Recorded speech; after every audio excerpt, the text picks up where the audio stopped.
नाशिकमध्ये अनेक बनावट वोटर आयडी असल्याचा आरोप उद्धव बाळासाहेब ठाकरेंचे पदाधिकारी योगेश गांगोडे यांनी केला आहे। एकाच नावाने 3 बनावट वोटर आयडी आहेत, तर एकाच व्यक्तीचे फोटो सारखेत मात्र नाव वेगळी आहेत।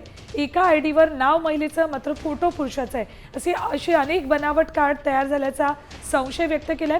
हे पुरावे निवडणूक आयोगाकडे सादर केले जाणार आहेत। अशी बनावट कार्ड तयार करणाऱ्या संबंधित अधिकाऱ्यांची चौकशी करण्याची मागणी गांगुडेंनी केली।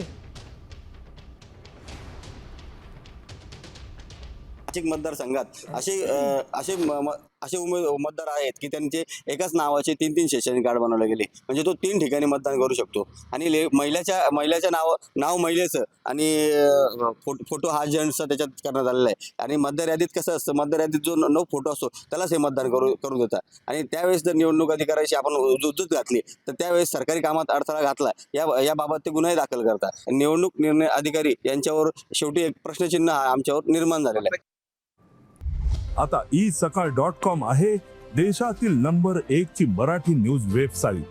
प्रत्येक अपडेटसाठी isakal.com ला नक्की भेट द्या।